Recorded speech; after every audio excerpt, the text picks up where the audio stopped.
সবাইকে স্বাগত জানাচ্ছি ডিবিসি নিউজের সাপ্তাহিক আয়োজন স্বাস্থ্য বিষয়ক অনুষ্ঠান হ্যালো ডাক্তারে। আপনাদের সাথে আছি আমি অধ্যাপক ডক্টর সৈয়দ আকরাম হোসেন। আমাদের আজকের আলোচনার বিষয় স্বাস্থ্য ও রাজনীতি। আমাদের সাথে স্টুডিওতে আছেন চিকিৎসক, লেখক ও রাজনীতি বিশ্লেষক ডাক্তার সাখাওয়াত হোসেন সায়ন্ত। সায়ন্ত, আপনাকে আজকে আমাদের স্টুডিওতে স্বাগত জানাচ্ছি। ধন্যবাদ আপনাকে। আপনার তো চিকিৎসা বিষয়ে যেমন অনেক অভিজ্ঞতা আছে, রাজনীতি বিষয়ে অনেক অভিজ্ঞতা আছে এবং সামগ্রিক বিষয়গুলো নিয়ে আপনার একটা চমৎকার অভিজ্ঞতা আছে। আপনার সেই অভিজ্ঞতা থেকেই আমরা বর্তমান পরিস্থিতিতে স্বাস্থ্য বাজেট, নতুন একটি সরকারের রাষ্ট্র ক্ষমতায় আসা এবং তাদের রাজনৈতিক ইস্তেহার, এই বিষয়গুলো নিয়ে একটু সামগ্রিকভাবে আজকে আপনার সাথে একটু আলোচনা করতে চাই। আপনার মতামতগুলো নিরপেক্ষ একটি মতামত প্রত্যাশা করি, কারণ আমি জানি যে আপনি হয়তো একটি রাজনৈতিক দলের প্রতি কিছুটা সমর্থন আছে আপনার, কিন্তু তারপরও কিন্তু আপনার মতামতগুলো আমি বেশিরভাগ ক্ষেত্রে নিরপেক্ষ হিসেবে পাই। তো সেই হিসেবে আপনার কাছ থেকে এই আলোচনাটাই আমরা শুনতে চাই। আমরা দেখেছি যে সম্প্রতি একটি রাজনৈতিক সরকার জনপ্রিয়তার মাধ্যমে সরকার গঠন করেছেন। প্রধানমন্ত্রী তারেক রহমান তার যে বিএনপির যে রাজনৈতিক ইস্তেহার ছিল স্বাস্থ্য বিষয়ক, সেটার অনেকখানি কিন্তু স্বাস্থ্য বাজেটে প্রতিফলিত হয়েছে। কিন্তু এই সামগ্রিক বিষয়টা বাজেট কিন্তু দ্বিগুণ হয়েছে। মানে দ্বিগুণ অর্থ হলো যে আপনার আমাদের সংশোধিত বাজেটে যত টাকা ছিল তার দ্বিগুণ টাকা হয়েছে। সামগ্রিকভাবে আপনার কাছে কি মনে হয় যে এই বাজেটটা আমাদের রাজনৈতিক ইস্তেহারের কাঙ্ক্ষিত লক্ষ্য অর্জন করতে পারবে কিনা, বা জনগণের কাঙ্ক্ষিত যে সেবা জনগণ প্রত্যাশা করে সেটাকে এটা দিয়ে অর্জন করা সম্ভব কিনা? স্যার, আপনাকে ধন্যবাদ এবং যারা শুনছেন তাদের জন্য শুভেচ্ছা রইল। প্রথম কথা হলো, সরকার যে ইস্তেহার দিয়েছে, যে অঙ্গীকার করেছে, সেটি হচ্ছে 5 বছরের জন্য পর্যায়ক্রমে তারা কি কি করবে। বিএনপির যখন ম্যাডাম খালেদা জিয়ার নেতৃত্বে, আপনার নিশ্চয়ই মনে আছে, ভিশন 2030 যে প্রকাশ করেছিল 2016 সালে, সেখানেও স্বাস্থ্যের উপর খুব গুরুত্ব দেওয়া হয়েছিল। তারপর রাষ্ট্র মেরামতের যে 31 দফা করলো, সেখানেও 26 নম্বর দফায় কিন্তু স্বাস্থ্যের উপর বেশ গুরুত্ব দেওয়া হয়েছে, যে যুক্তরাজ্যের আদলে তারা NHS-এর আদলে কিভাবে বাংলাদেশের সার্বজনীন স্বাস্থ্যসেবা চালু করতে চায় সেই বিষয় আছে। এমনকি ইস্তেহারেও খুব বড় একটা অংশ জুড়ে ভালো মতো বিস্তারিত বলেছে যে সার্বজনীন স্বাস্থ্য, এই যে হেলথ কার্ড, তারপর হচ্ছে কিভাবে তৃণমূল পর্যায়ে স্বাস্থ্য ব্যবস্থাকে এগিয়ে নিতে পারে, সব কিছু আছে। ফাইনালি যে এইবার যে বাজেটের কথা আপনি যেটা আনলেন, বাজেট তো 1 বছরের জন্য। সুতরাং 1 বছরের জন্য জনগণের কাঙ্ক্ষিত স্বাস্থ্য সেবা তাদের কাছে পৌঁছে দেবে, বা বাংলাদেশের স্বাস্থ্য ব্যবস্থাকে আধুনিকায়ন করে এদেশের সকল মানুষ স্বাস্থ্য কাভারেজ যাতে পায় সে পর্যায়ে নিয়ে আসতে পারবে, এইটা আশা করাটাও ভুল। কারণ 1 বছরে কোনো সরকার বা কোনো সংস্থা এটা পারে না। কিন্তু it's a good start. Good start বলবে এই জন্য যে বাজেটে বিএনপির ইস্তেহারে কিন্তু তাদের অঙ্গীকার হচ্ছে জিডিপির 5% স্বাস্থ্য খাতে বরাদ্দ দেয়া পর্যায়ক্রমে, কিন্তু এইবার বরাদ্দ সেটা 1.01%। তার মানে সেটাও কিন্তু আগের বছরের তুলনায় দ্বিগুণ। মানে এখানে আমার কাছে একটা মনে হয় যে আসলে কিন্তু 1.01 যে পার্সেন্ট, সেটা 69,000 কোটি টাকার মিলে, কিন্তু স্বাস্থ্য মন্ত্রণালয়কে দেওয়া হয়েছে কিন্তু 62,000 কোটি টাকা, আর বাকিগুলো সরকারের অন্যান্য জায়গাতে, মানে অন্যান্য মন্ত্রণালয় স্বাস্থ্যের ব্যাপারে খরচ করবে। ওভারঅল স্বাস্থ্যই তো, মানে অন্য মন্ত্রণালয় করুক, কিন্তু স্বাস্থ্য খাতেই কোনো না কোনোভাবে কন্ট্রিবিউট করবে, সেটা করা হয়েছে। কিন্তু আমি বলছি যে ওই যে আপনি প্রশ্ন করলেন যে এটা কাঙ্ক্ষিত লক্ষ্য অর্জন করতে পারবে কিনা, কাঙ্ক্ষিত লক্ষ্য অর্জন করার বাজেট তো এটা না। 5 ভাগের 1 ভাগ, জিডিপির 5% উন্নীত করার কথা, সেটা মাত্র 1.01-এ এবার গেছে। যদিও সেটা আগের বছরের তুলনায় দ্বিগুণ। এর আগে 35,000, 41,000 কোটি টাকা এরকম ছিল, যেটা এবার 69,000, প্রায় 70,000 কোটি টাকায় পৌঁছেছে। ফলে এটা একটা গুড স্টার্ট। দ্বিতীয় হলো যে 1 লক্ষ স্বাস্থ্যকর্মী নিয়োগের কথা বলা হয়েছে, তার মধ্যে 80,000 এই আলোচনাটাতে আমরা পরে আসবো। না, ওইটাও যেহেতু এই লক্ষ্য অর্জনেরই একটা বিষয়, non communicable disease prevention, primary health কেয়ারে প্রিভেন্টিভ মেজারটা কত গুরুত্বপূর্ণ স্বাস্থ্য সচেতনতা তৈরিতে, সেই লক্ষ্য সামনে রেখে সেটাও করেছে। আবার ই হেলথ কার্ড চালুর বিষয়টাও সরকারের বিবেচনায় আছে, যেটা করবে। পাশাপাশি যে অটোমেশন পদ্ধতির দিকে যাওয়া, যে ডিজিটালাইজেশন, যেটা এখন যুগের চাহিদা, আপনার বিভিন্ন জায়গায় উপস্থিতির ফাঁকি, রোগী দেখা এভিডেন্স বেসড না হওয়া, বিভিন্ন ক্ষেত্রে স্বাস্থ্য সেক্টরের সুশাসনের যে ঘাটতি, এই অনেক বিষয়গুলোকে কিন্তু একবারে কাভারেজে নিয়ে এসে একটা সেফগার্ড দিবে কিন্তু অটোমেশন পদ্ধতি বা এই যে মানে স্বাস্থ্য খাতে এআই এর ব্যবহার বাড়বে সামনে, সব কিছু। সেই হিসেবে আমি এই সরকারের স্টার্টিংয়ে ভালো কিছু দেখছি। এটা একটা 5 বছর মেয়াদী একটি সরকারের, রাজনৈতিক সরকারের জন্য বিল্ডিং তৈরি করা এবং চালু করা দুটোর মধ্যে কিন্তু একটা পার্থক্য আছে। সরকার প্রধান হিসাবে যখন উনি সরকার প্রধান হওয়ার আগে যখন উনি বক্তৃতা রেখেছিলেন, বলেছিলেন, তখন কিন্তু বিল্ডিংয়ের প্রতি উনার অনাগ্রহের কথা বলেছিলেন এবং বলেছিলেন যে আমি আসলে কাজ চাই, যেগুলো আছে এগুলো চালু করবো, দরকার হলে বেসরকারি খাতগুলোকেও ইনক্লুড করব। এই সামগ্রিক বিবেচনায় যদি আপনি শুধুমাত্র 32,000 কোটি টাকা, 23,000 কোটি টাকা, 23,000 কোটি টাকা রাখা হয়েছে আপনার একটি থোক বরাদ্দ, এটি থোক বরাদ্দের মধ্যে রাখা আছে এবং ওইটা কিন্তু এখনও ভাগ করা হয় নাই। এখন বড় অংশই যদি আপনি আবারও কনস্ট্রাকশনে খরচ করে ফেলেন, তাহলে আপনি কি করে কাঙ্ক্ষিত অর্জনগুলো করবেন? স্যার, এইটার দুইটা বিষয় আছে। একটা হচ্ছে এই 1 বছরের মধ্যে যে তাৎক্ষণিক অর্জন বা কি কি বিষয়ে জোর দিবে এটা একটা, আর একটা হলো দীর্ঘমেয়াদী। তো ওই যে 69,000 কোটি টাকা যেটা দিয়েছে, তার মধ্যে একটা অংশ দীর্ঘমেয়াদী পরিকল্পনার অংশ হিসেবে রেখেছে। আর তাৎক্ষণিক যে অর্জনটা দরকার সেটা হলো মানুষ যেন স্বাস্থ্যকেন্দ্রে গিয়ে সেবাটা পায়।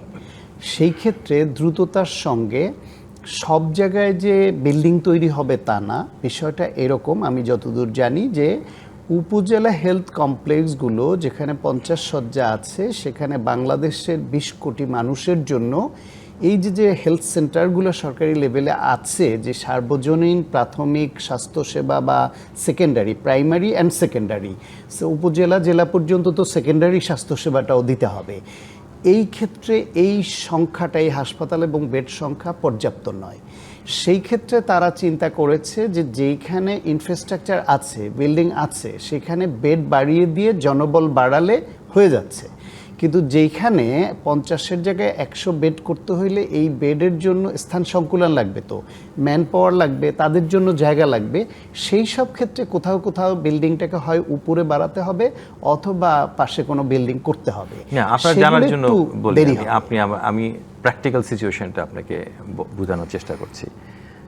আপনি তো জানেন যে আমি হেলথ রিফর্ম কমিশনের মেম্বার ছিলাম এবং সারা বাংলাদেশে প্রথমেই আমরা সারা বাংলাদেশটা ঘুরি, উপজেলাতে যাই, কমিউনিটি লেভেলে যাই, ইউনিয়ন পর্যায়ে, সব জায়গাগুলোতে ঘুরি। বেশিরভাগ উপজেলার স্বাস্থ্য কমপ্লেক্স কিন্তু জরাজীর্ণ, বিল্ডিংগুলো স্ট্রাকচারালি খুবই জরাজীর্ণ অবস্থায় আছে। কিন্তু কোনো উপজেলার যদি আপনি ধরেন জুড়াইছড়ি, ওখানকার জনসংখ্যা মাত্র 26,000, চট্টগ্রামের হাটাজারির জনসংখ্যা 5 লক্ষ,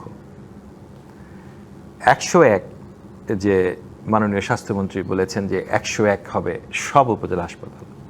তো আমরা সবসময় বলি যে এটা লোকাল লেভেল প্ল্যানিং হতে হবে, মানে ওই অঞ্চলের চাহিদা অনুযায়ী বিছানা বাড়াবেন, আর যাই কাজ করেন না কেন অঞ্চল ভিত্তিক, জনসংখ্যা ভিত্তিক হতে হবে। কিন্তু সেটা এই কথাটার মধ্যে আমরা প্রতিফলিত হয় না। আমরা ভয়টাও কোথায় পাই, কারণ বিগত সময়গুলোতে কারণ আপনাকে নিড বেসড হতে হবে এবং এটা ফাংশনাল হতে হবে, যে মানুষ যেন এখান থেকে উপকার পায়।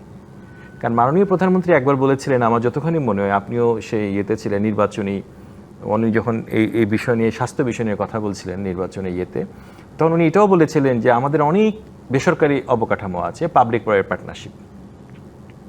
এই অবকাঠামোগুলোকে অনেক, আপনি জানেন যে অনেক বাংলাদেশে অনেক মেডিকেল কলেজ, এখন প্রায় 137টার মতো মেডিকেল কলেজ আছে। এর মধ্যে অনেক বেসরকারি মেডিকেল কলেজে কিন্তু 20-25 জন রুগীও থাকে না, অথচ একটা মেডিকেল কলেজ চালু আছে, 250 বেড হসপিটাল কিন্তু তৈরি আছে, স্ট্রাকচারালি তৈরি আছে।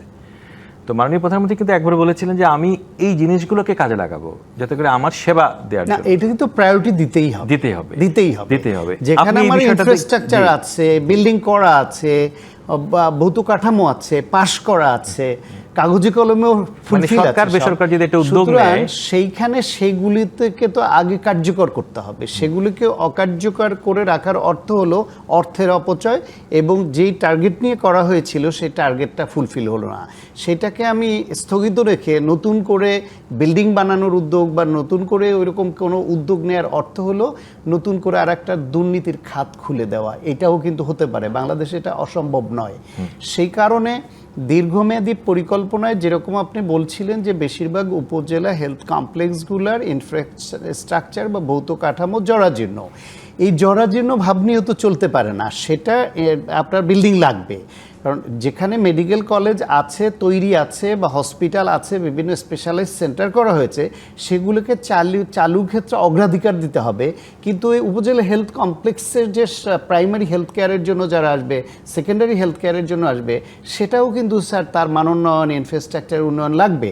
ফলে ওইখানে এই বিল্ডিং করা, জরাজীর্ণ অবস্থা থেকে আধুনিক মানের স্বাস্থ্যসেবা কেন্দ্র করার সেই উদ্যোগকেও আমি সমর্থন করি। কিন্তু এটা ঠিক যে আপনি যেটা বলেছেন যে এক্সিস্টিং যেগুলো তৈরি আছে সেগুলি খালি পড়ে থাকবে, তাহলে তো আমার অর্থের অপচয় এবং আমার উদ্দেশ্য নিয়ে প্রশ্ন উঠতে পারে। অনেক অনেক ধন্যবাদ আপনাকে। মানে আমি দেখেছি যে মাননীয় প্রধানমন্ত্রী স্বাস্থ্যের ব্যাপারে অনেক বেশি আগ্রহী, মানে বিগত যে কোনো সময়ের তুলনায়। এটা একটু আমি আপনি প্রশ্ন শেষ করার আগেই বলি যে আমি এটা আছে না, যেমন আপনি ক্যান্সার বিশেষজ্ঞ, আপনার ক্যান্সার প্রতিরোধ নিয়ে যত মনোযোগ, স্বাস্থ্যের অন্য সেক্টর নিয়ে অতটা ভালো লাগা কাজ করবে না। রাইট। তো এরকম এক একজনের যার যেদিকে মনোযোগ থাকে। লন্ডনে যে দীর্ঘ সময় ছিলেন, সেইখানে প্রধানমন্ত্রীর স্ত্রী যিনি doctor Zubaida Rahman, she is a very brilliant medical student ছিলেন এবং ভালো সুনামের সঙ্গে অ্যাওয়ার্ড পাওয়া। ওইখানে আমার মনে হয় ঘরের মধ্যে এই আগ্রহটা তৈরি হয়েছে, চর্চাটা আছে, এবং তার প্রেক্ষিতে লন্ডনে বসে তিনি আধুনিক স্বাস্থ্য ব্যবস্থা সম্পর্কে ধারণা নিয়েছেন। যে কারণে ওই যে NHS এর আদলে করবেন এই কথাটা বারবার বলেন। আর বিরোধী দলীয় নেতা যিনি, তিনি নিজেও চিকিৎসক। ফলে যেই সরকারের প্রধানমন্ত্রী এবং বিরোধী দলীয় নেতা দুজনেরই স্বাস্থ্য সেক্টরকে ওন করেন, সেখানে আমরা একটু আশাবাদী হতে পারি। অ্যাবসলিউটলি না, ঠিকই বলছেন আপনি, এটা ঠিকই বলছেন। কারণ আমার মনে আছে যে 6 জুন 2023 সালে যখন বিএনপির চেয়ারপারসন তারেক রহমান সাহেবের সাথে লন্ডনে যখন আমার 45 মিনিটের একটা, উনি আমাকে 45 মিনিট সময় দিয়েছিলেন। তো ওই সময় আমি এককভাবে ওনার সাথে ছিলাম। ওই সময় স্বাস্থ্য বিষয়ক উনি যে কথাগুলো আমাকে বলেছিলেন এবং যে কথাগুলো আমি ওনার কাছ থেকে শুনেছিলাম, তাতে আমার কাছে মনে হয়েছে যে উনি স্বাস্থ্যের ব্যাপারে অনেক আগ্রহী এবং স্বাস্থ্য ব্যাপারে বিস্তারিত উনি বুঝতে চান। কারণ আমাকে নালে এই ধরনের প্রশ্ন উনি, যেমন কেন আমাদের দেশের রোগীগুলো ভারতের বাইরে চলে যাচ্ছে, কেন আমরা করতে পারছি না, ইত্যকার, এবং ন্যাশনাল হেলথ সিস্টেম বাংলাদেশে কতখানি কাজ করবে, অনেকগুলো প্রশ্ন করেছিলেন। যে 45 মিনিটে কিন্তু আপনি বুঝেন এই দুইজন মানুষ যদি 45 থাকে কতগুলো কথা হতে পারে। তখনই আমার, আপনি একদম ঠিকই বলেছেন, তার মানে এটা একটা চর্চার ওনার মধ্যে আছে, আগ্রহ আছে, প্রচন্ড আগ্রহ আছে। সুতরাং এই সুযোগটাকে আমাদের আসলে এখন কাজে লাগানো দরকার। এই সুযোগটা আমরা পেয়েছি। এখন আমি যে প্রশ্নটা আপনাকে করেছিলাম যে মানে আমাদের, আপনি যে বলেন ন্যাশনাল হেলথ সিস্টেমের কথা, ন্যাশনাল হেলথ সিস্টেমে কিন্তু যে সারা ইংল্যান্ডে কিন্তু এটার একটা বিশাল অবকাঠামো, কিন্তু এই অবকাঠামোটা কিন্তু সরকার তৈরি করে না। এটা কিন্তু ফাংশনাল, কিন্তু সব কিছু এলাকাভিত্তিক, এলাকায় ঠিক করে দেয়। এই এলাকাতে জনগণ বা সরকার ফান্ড দেয়, সরকার এই এলাকায় একটা হাসপাতাল বানাতে হবে, সরকার কিন্তু ফান্ড দিয়ে দিচ্ছে, ওখানে টাকা পয়সা দিয়ে দিচ্ছে। কিন্তু লোকজন, নিয়ম কানুন সব কিন্তু সরকারি আইন নিয়ম কানুন মেনে কিন্তু লোকজনকে নিয়োগ করতে হয়, সব কিছু করতে হয়। বিকেন্দ্রীকরণ, পুরোপুরি বিকেন্দ্রীকৃত, বাট কেন্দ্রীয়ভাবে নিয়ন্ত্রিত। কিন্তু সরাসরি কিন্তু সরকার অর্থ দেয়, সরাসরি এলাকাটাকে করে না, কিন্তু সরকারি আইন দ্বারা কিন্তু সব কিছু নিয়ন্ত্রিত। বাংলাদেশের কিন্তু সব কিছু, আপনি একটা অ্যাম্বুলেন্সের চাকা কিনবেন, ওটারও কিন্তু জন্য আপনাকে ডিজি অফিসের পারমিশন বা সিভিল সার্জনের পারমিশন লাগবে। একজন ইউএচএপির পক্ষে কেনা কিন্তু সম্ভব না। আজকে এই অ্যাম্বুলেন্সের চাকা নষ্ট হয়েছে, ওইটার জন্য লেখালেখি করছে, আর অনুমোদন আস্তে আস্তে আরেকটা অ্যাম্বুলেন্সের চাকা নষ্ট হয়ে যাচ্ছে। না, দ্যাটস দ্য রিয়ালিটি আমি বলছি আর কি। মনে করেন যে আমাদের এই যে মিজাইলসের ঘটনাটা ঘটলো, যদি আপনি মিজাইলসের ঘটনাটা দেখে থাকেন, আপনি দেখবেন যে উপজেলা লেভেলে আমরা যখন গেছি, যে উপজেলা ইউএচএপি যে গাড়িটা ব্যবহার করেন, এটা কিন্তু এপিআর গাড়ি। এবং ওখানে তার ড্রাইভারদের কোনো বেতন নাই, গাড়ির তেল নাই। এই পরিস্থিতি কিন্তু ইন্টারিম গভর্নমেন্টের পুরো সময়টা ধরে গেছে। এটা সবসময় ছিল কম বেশি, মানে সমাধান হয়নি, কিন্তু সমাধান হয়নি হঠাৎ করে হেলথ অ্যান্ড পপুলেশন সেক্টরটাকে বন্ধ করে দেওয়া হয়েছে। বন্ধ করে দেওয়া ওই যে প্রোগ্রামের অংশ, এটা একেবারে হঠাৎ করে সব কিছু বন্ধ হয়ে গেছে। তো তাতে হয়েছে কি যে এই যে আপনার যে মিজাজে যে স্বাস্থ্যকর্মীদের বেতন নাই, অর্থের নাই, কোনো কিছু নাই, ইপিআই কর্মীদের নাই, তাদের প্রমোশন নাই, কিছু নাই। তাতে হচ্ছে কি যে এই যে মাঝখানে একটা গ্যাপ তৈরি হয়ে গেছে, তাতে কিন্তু মিজাইলসের আউটব্রেকটা ঘটলো বাংলাদেশে, হঠাৎ করে ঘটলো, এবং এই সরকারের সময় সেটা তাকে ফেস করতে হইলো। তো এইরকম সামগ্রিক পরিস্থিতিতে এই জন্য ওই সিস্টেমটা যদি প্রাইমারি হেলথ কেয়ারটাকে যদি সরকার যে গুরুত্ব দিবে বলেছে, এবং ইউনিয়ন পর্যায়ে যে 2জন করে চিকিৎসক নিয়োগ বা একটা অবকাঠামো তৈরি করা। আপনি প্রধানমন্ত্রী প্রায় বলে থাকেন এনএইচএস-এর কথা, কিন্তু এনএইচএস-এ কিন্তু একটা শব্দ আছে যে উনি আবার বলছেন যে এটা কিন্তু যে এটা নিয়ে কিছু কোশ্চেন তো আছেই, কিন্তু আবার পাশাপাশি একটা আছে যে এনএইচএস-এর আবার প্রচুর টাকা লাগে, বাংলাদেশে কি অত টাকা আছে কিনা। এইটার সমাধানটার কোনো পথ কি আপনার জানা আছে যে কিভাবে সমাধান করা সম্ভব? আসলে এনএইচএস তো অন্য উচ্চতার একটা ব্যাপার। ব্রিটেনের গণতন্ত্র, সভ্যতা, শিক্ষা, তাদের অর্থনৈতিক ইনফ্রাস্ট্রাকচার যেই জায়গায়, তার সঙ্গে তুলনা দিয়ে তো আমরা পারবো না। বলেছেন তার আদলে কতটুকু করা সম্ভব আমাদের সক্ষমতার মধ্যে, সেই চেষ্টাটা করো। এটা একটা এক্সাম্পল, মানে আমরা ভালো একটা এক্সাম্পল কোথাও দেখলে ওইভাবে ওই বাজেটে আমরা পারবো না, কিন্তু এটা মাথায় নিয়ে কতটুকু ভালো করা যায় সেই চেষ্টাটা করি না ওইটা। সেই ক্ষেত্রে ধরেন ইউনিয়ন পর্যায়ে চিকিৎসক এটা আগেও দেওয়া হয়েছিল, কিন্তু সমস্যা হয় কি ওইখানে এই ডাক্তারের আবাসন, তার নিরাপত্তা, তার ওইখানে থাকার মতো পরিবেশ, এবং তিনি যে চিকিৎসাপত্র দিলেন, রোগীদের যে ওষুধটা দেয়া হবে সেই ওষুধের সরবরাহ, এরকম অনেক বিষয় তো যুক্ত। এবং ইউনিয়ন পর্যায়ে একটা রোগী ইমার্জেন্সি কন্ডিশন হইলে তাৎক্ষণিকভাবে তাকে উপজেলা পর্যায়ে বা জেলা সদরে পাঠানোর যে অ্যাম্বুলেন্স সার্ভিস, এরকম পুরোটা একটা নেটওয়ার্কিং এবং একটা ব্যবস্থাপনা। ফলে আমাদের এখন অর্থনীতির যে পরিস্থিতি আছে, যদি চুরি লুটপাটটাকে একটু কন্ট্রোল করা যায়, সুশাসন মিনিমাম পর্যায়ে সুশাসনও নিশ্চিত করা যায়, খুব হাইয়েস্ট লেভেলের সুশাসন দরকার নাই, গুড গভর্নেন্স না, মিনিমাম পর্যায়ে সুশাসন যদি নিশ্চিত করা যায়, দুর্নীতিটাকে সহনীয় মাত্রায়ও আনা যায় প্রাথমিকভাবে, তাহলে আমাদের যে অর্থনীতির সাইজ আছে, আমাদের যে উদ্যমী মানুষ আছে, আমাদের যে প্রবাসী রেমিটেন্স আছে, সব মিলিয়ে স্বাস্থ্য খাতে এই যে চাওয়াটা, এটা করা অসম্ভব না। শুধু প্ল্যানিং লাগবে, তদারকি লাগবে। এবং যেহেতু প্রধানমন্ত্রীর এই ইচ্ছাটা আছে এবং এখনো পর্যন্ত তার সরকারের অনেক কারো কারো বক্তব্য, কারো কারো কাজ, কারো আচরণ, কারো ভূমিকা বিতর্কের জন্ম দিলেও এখনো মেজরিটি ওই রকম বিতর্কে জড়াননি, প্লাস প্রধানমন্ত্রী এখনো সবার গ্রহণযোগ্যতার উচ্চতর মাত্রায় আছেন। অবশ্যই সেই হিসেবে প্রধানমন্ত্রীর যেহেতু স্বাস্থ্য খাতে আগ্রহ আছে এবং তিনি সব বিষয়ে ওয়েল ইনফর্মড, সো এরকম কিছু তিনি করবেন এবং আমরা সহযোগিতা করব। যদি তিনি না করেন, সেটাও আমাদের বলতে হবে যে তার অঙ্গীকার থেকে তিনি সরে যাচ্ছেন বা তার সরকার সরে যাচ্ছে। না, নিশ্চয়ই সেটা আপনিও বলবেন, আমিও বলবো। হ্যালো ডাক্তারে নিচ্ছে একটি বিরতি, সঙ্গেই থাকুন।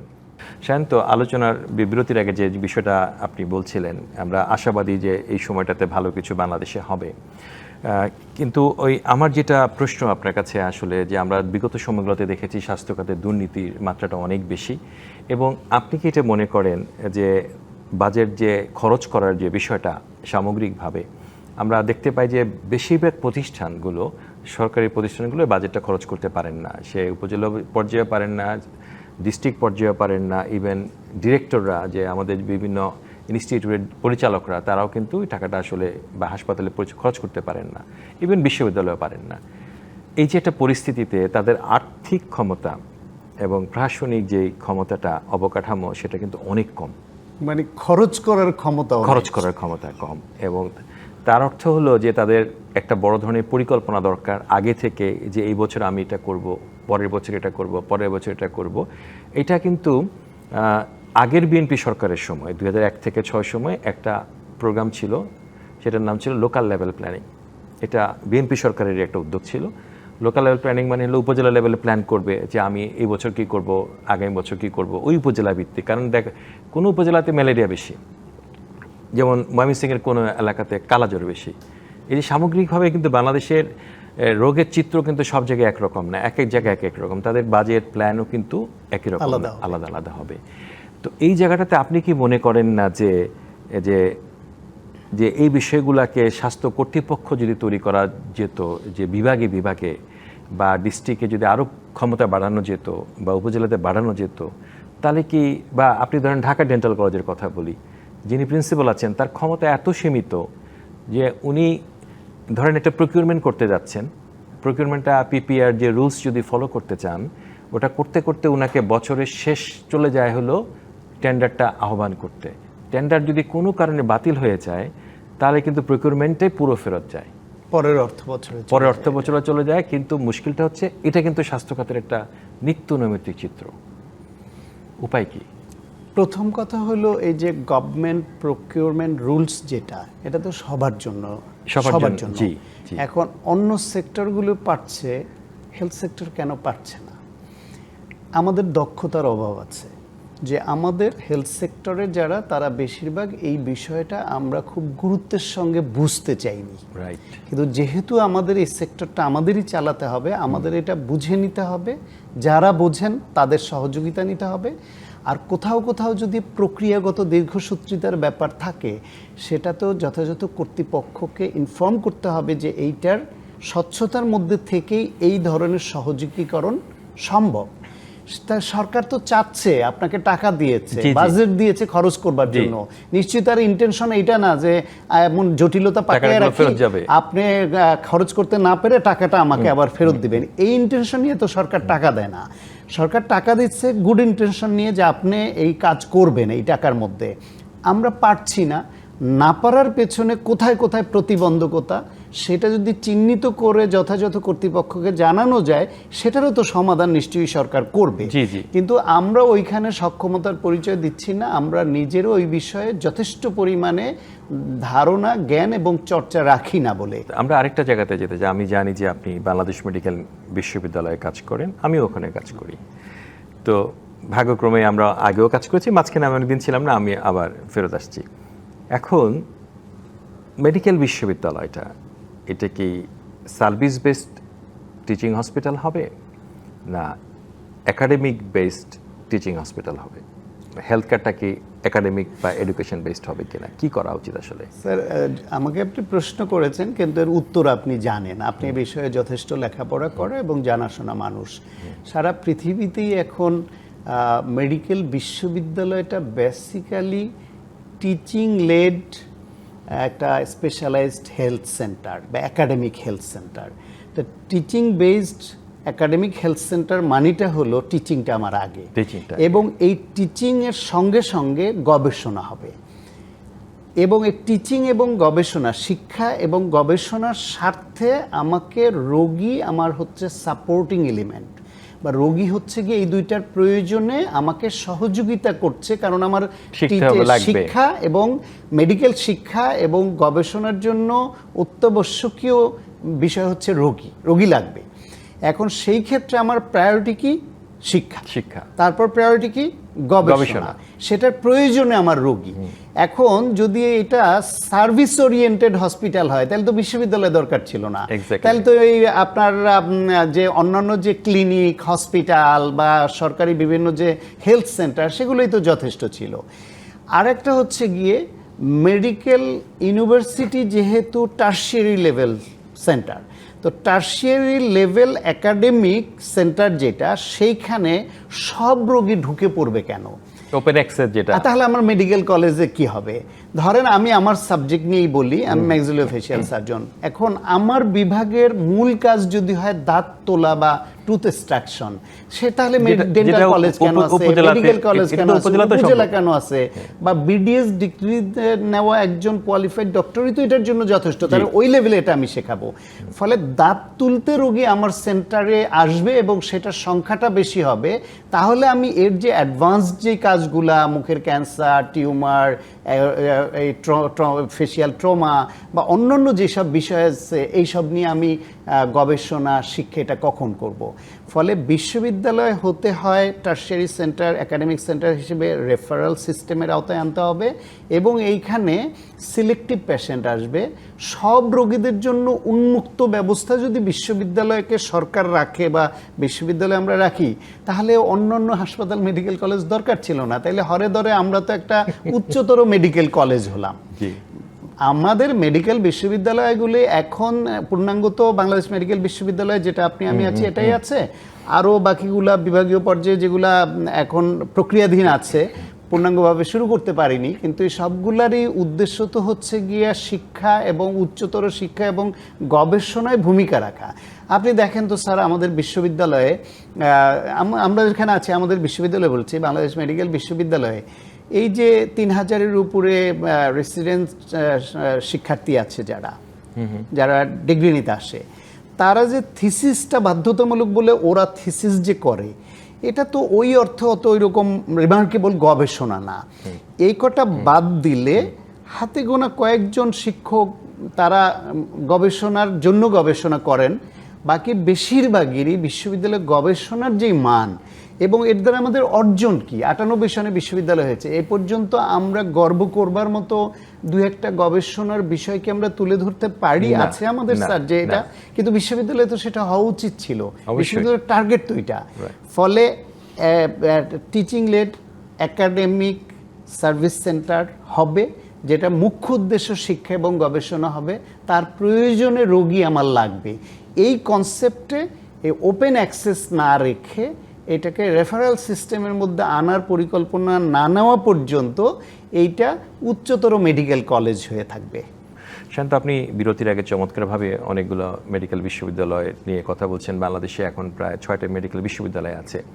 এটা ফুল ফ্লেজড ফাংশনিং এখনো একটাই ফুল ফ্লেজড ফাংশন। এটাকে দেখেই কিন্তু অন্য মেডিকেল বিশ্ববিদ্যালয়গুলো করবে। আপনি একটু চমৎকার কথা বলেছেন, আসলে মেডিকেল বিশ্ববিদ্যালয় হোক বা যে কোনো বিশ্ববিদ্যালয়ের মধ্যে উন্মুক্ত আলোচনা থাকা দরকার। শিক্ষকদের মধ্যে জ্ঞানভিত্তিক ডিবেট হওয়া দরকার, যেটার থেকে কিন্তু একটি রেজাল্ট আসবে, আলোচনা হবে এবং যেভাবেই দেখুক না কেন, পাবলিক বিশ্ববিদ্যালয়ের মধ্যে কিন্তু ঢাকা বিশ্ববিদ্যালয়, ইঞ্জিনিয়ারিং ইউনিভার্সিটি বা রাজশাহী, চট্টগ্রাম অন্য বিশ্ববিদ্যালয়ে কিন্তু এই ধরনের ডিবেট হয় এবং তাদের মধ্যে কিন্তু একটা ডেভেলপমেন্টের একটা আছে, তারা কিন্তু কিছু না কিছু কন্ট্রিবিউশন করছে। কিন্তু আমাদের, আপনি এটা চমৎকার বলেছেন যে যদি আইসিডিডিবি যদি মানে কলেরা স্যালাইনের যদি আমরা যদি ওআরএস বের করে বা এরকম অনেকগুলো কাজ ওরা গবেষণা করেছে, কিন্তু মেডিকেল বিশ্ববিদ্যালয় থেকে কি এরকম কাঙ্ক্ষিত কোনো কিছু রাষ্ট্র পেয়েছে কিনা? আসলে কিন্তু পাইনি। তবে এই উদ্যোগ নিতে হবে, যেমন বায়োমেডিকেল মানে এটা করতে হবে, এটা করতে হবে আমাদের এই সুযোগটাকে, গবেষণার দিকে বাজেট এবং সেটার তদারকি।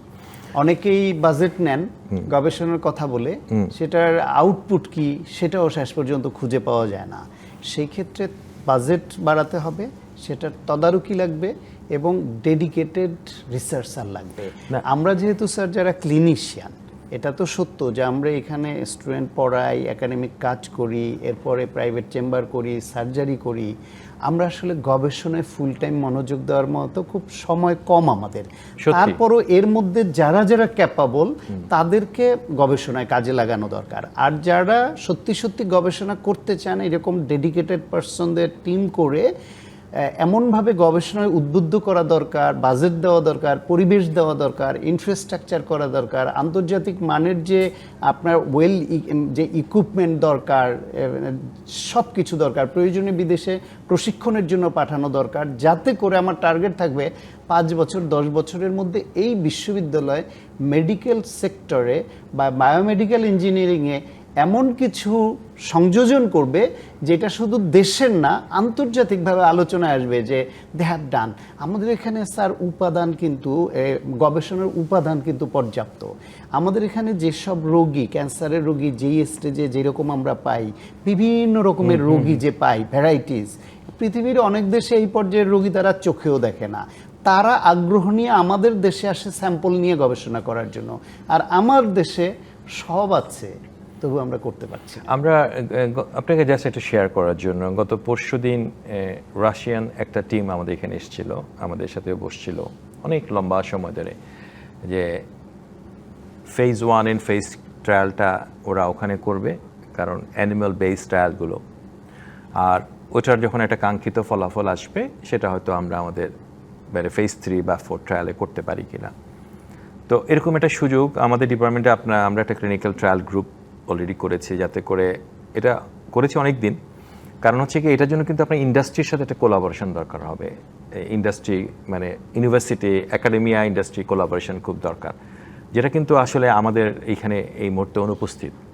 তো এই সুযোগটা কিন্তু আমাদের করতে হবে, এবং এই জন্য কিন্তু আপনি খুব ঠিকই বলেছেন, এই ফোকাসটা কিন্তু এই জায়গাতে আনতে হবে। ফোকাস এবং উদ্যোগ, আপনাকে একটা বলি, আপনি নিশ্চয়ই জানেন বায়োমেডিক্যাল ইঞ্জিনিয়ারিং এটার আগে কি বায়োমেডিক্স না, পরে ইঞ্জিনিয়ারিং। জি, ইঞ্জিনিয়ারিং ইউনিভার্সিটি বুয়েটে বায়োমেডিক্যাল ইঞ্জিনিয়ারিং ডিপার্টমেন্ট আছে, এবং ওই ডিপার্টমেন্ট থেকে তারা খুব ভালো কাজ করছে, আমরা তাদের সহযোগিতা নিচ্ছি। রাইট। আর আমাদের একটা মেডিকেল ইউনিভার্সিটি, সেইখানে আমরা বায়োমেডিক্যাল ইঞ্জিনিয়ারিং ডিপার্টমেন্ট করে যারা এর উপরে দেশে বিদেশে উচ্চতর ডিগ্রি নিয়েছেন, কাজ বোঝেন, তাদের যদি এঙ্গেজ করতে পারি এবং তাদের সঙ্গে আমাদের শিক্ষক এবং আমাদের যে রেসিডেন্ট, এদেরকে এরকম যারা ইনোভেটিভ আইডিয়া নিয়ে কাজ করতে চায় এঙ্গেজ করতে পারি, নিশ্চয়ই কিছু না কিছু তো বের হয়ে আসবে। না তা তো বটে। তাহলে বুয়েটের যদি এরকম একটা বায়োমেডিক্যাল ইঞ্জিনিয়ারিং এর ডিপার্টমেন্ট ইঞ্জিনিয়ারিং ইউনিভার্সিটি করতে পারলো, আর মেডিকেল ইউনিভার্সিটি এই বিষয়ে ডিপার্টমেন্ট, মেডিকেল ইউনিভার্সিটি শুধু তা না, আমাদের যত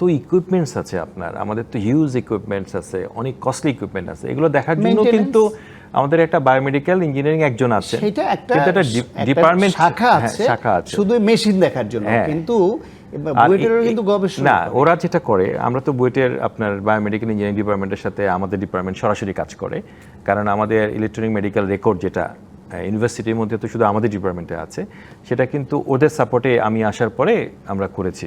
গত বছর ইএমআরটা আমরা এখানে চালু করেছি। তো এখানে কিন্তু আপনার গতকালও ওদের সাথে আমাদের একটা বড় মিটিং ছিল, যে কিভাবে আমরা ক্যান্সারের ইনফরমেশনগুলো এখানে রেজিস্ট্রি করব, কিভাবে আমরা এটা ইন্টারন্যাশনাল লেভেলে করতে পারি, এই আলোচনাগুলো কিন্তু গতকালও ছিল।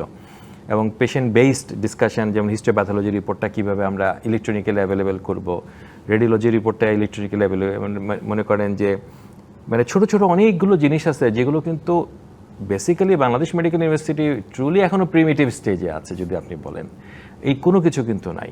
আপনি একদম সঠিক বলেছেন যে আমাদের কিন্তু এরকম একটা জিনিস খুবই দরকার, তাহলে কিন্তু আমাদের এই কাজগুলো আমরা এগোতে পারি। কারণ আপনারা শুধু সেটা না, মেডিকেল বিশ্ববিদ্যালয় কিন্তু হওয়া দরকার। আপনার সাথে আমি সম্পূর্ণ একমত যে প্রতি বছর একটা না একটা পলিসি তো দিবে, এটা তো বাংলাদেশকে লিড করবে, যে স্বাস্থ্য খাত আসলে কিভাবে চলবে, দেশ এভাবে কীভাবে চলবে, এটা সাকাওয়াত হোসেন শান্ত বলবে যে বাংলাদেশের এই নীতিটা এটা হবে। এখানে কিন্তু একজন না, আপনি দেখেন ঢাকা বিশ্ববিদ্যালয়ের অসংখ্য টিচার বিভিন্ন পলিসি লেভেলে কথা বলেন, সে ইতিহাসের পলিসিতে কথা বলে, সে হেলথ ইকোনমিক্সে কথা বলে, কিন্তু বাংলাদেশ মেডিকেল বিশ্ববিদ্যালয়ে কতজন এরকম এই লেভেলটাতে কন্ট্রিবিউট করছে আপনি কি লক্ষ্য করেছেন? না, সেই যোগ্যতা অর্জনের ব্যাপার আছে, আমাদের এগিয়ে যেতে হবে এবং রাষ্ট্রকেও সেই গুরুত্ব দিয়ে ওই বিশ্ববিদ্যালয়কে ওইভাবে তৈরির ক্ষেত্র যাতে আসে। তবে আমরা যেহেতু সরকার নিয়ন্ত্রিত কিছুটা হলেও, আমরা তো স্বায়ত্তশাসিত প্রতিষ্ঠান বিশ্ববিদ্যালয় হিসেবে, সেই হিসেবে আমাদের নিজেদের উদ্যোগটা আগে জরুরি, যে আমরা কি চাই। আমরা শুধু এইখানে কিছু প্রশিক্ষিত ডাক্তার তৈরি করতে চাই যারা শুধু হেলথ সার্ভিস দিবে, নাকি আমরা এখানে উচ্চতর মেডিকেল শিক্ষাকে এগিয়ে নেব এবং গবেষণাকে এগিয়ে নেব এবং দেশের সামগ্রিক হেলথ পলিসির কনসেপ্টটা আমরা সরকারকে দিব তৈরি করে, যে একটা দেশে আধুনিক রাষ্ট্র ব্যবস্থায় হেলথ পলিসি এরকম হওয়া দরকার। এখন আমরা যদি ওই আপার হ্যান্ডটা নিজেরা নিতে পারি আমাদের কাজ দ্বারা, তাহলেই তো গভর্নমেন্টের ওই সেক্টরগুলা আমাদের গুরুত্বের সঙ্গে দেখবে যে হ্যাঁ ওদের এটার উপর কাজ আছে এবং যে কোনো এবং কিছুতে এটা আমাদের এই গ্রহণযোগ্য। পরামর্শই নিবে। এখন আমরাই যদি এগিয়ে না যাই এবং নিজেদের সক্ষমতা প্রমাণ করতে না পারি তাহলে আমাদের ডেকে ডেকে কেউ কাজ দিবে? না, আপনার সাথে আমি একমত। এখন আপনি যে কথাটা বলছেন খুবই গুরুত্বপূর্ণ। পাশাপাশি আরেকটা কথা, যেহেতু আপনি আর আমি দুজনেই ক্যান্সার রোগীরই ও ডিল করি, অনেকগুলো ক্যান্সার পেশেন্টে, কিন্তু এই যে মেজর ক্যান্সারগুলো, মনে করেন মেয়েদের মধ্যে কিছু মেজর ক্যান্সার, ছেলেদের মধ্যে ক্যান্সার আছে, কিন্তু একটা বড় ক্যান্সারের অংশ কিন্তু তামাকজনিত, প্রায় 30%। তো সরকারের যে উদ্যোগগুলো খুবই চমৎকার, মানে কমিউনিটি লেভেলে বলেন, অন্যান্য জায়গায় বলেন, আপনি কি এটা মনে করেন না যে বাংলাদেশে এই যে এতগুলো সরকারি এবং বেসরকারি প্রতিষ্ঠান আছে, সব জায়গাতে ক্যান্সারের অ্যাওয়ারনেস বিল্ড আপ করা দরকার? যেহেতু আগামী দিনের রোগ কিন্তু ক্যান্সার কিন্তু দ্রুত বাড়ছে। কারণ প্রাইমারি লেভেলে যদি আপনি ধরতে পারেন, চিকিৎসা করতে পারেন, তাহলে কিন্তু বেশিরভাগ লোকের রেডিওথেরাপিও লাগবে না, কেমোথেরাপিও লাগবে না। প্রিভেন্টিভ মেজার নিতে হবে। Early diagnosis. এই ব্যাপারে যদি কিছু বলেন আপনি। প্রথম কথা হলো ক্যান্সার প্রতিরোধের মেজর দুইটা স্টেপস। তো একটা হলো স্যার যেটা রিস্ক ফ্যাক্টর বা যেটা এটিওলজিক্যাল ফ্যাক্টর বা রিস্ক ফ্যাক্টর যেগুলো বলি, যেটা হলো ক্যান্সারের প্রবণতাকে বাড়িয়ে দেয়, ঝুঁকি বাড়িয়ে দেয়। তার মধ্যে মূলত হলো tobacco. It may be smokeless tobacco or smoking tobacco, ধূমপানই হোক আর চিবিয়ে খাওয়ার তামাকজাত দ্রব্যই হোক। এর আগে পর্যন্ত ধূমপান নিয়ে অনেক প্রচারণা আছে, কিন্তু আমি যেহেতু ম্যাক্সিলোফেশিয়াল সার্জন, আমরা সার্জারির পরে সব রোগীগুলো আপনাদের কাছে পাঠিয়ে আপনারা তো দেখেন যে কতটা লেট স্টেজে রোগীগুলো আসে।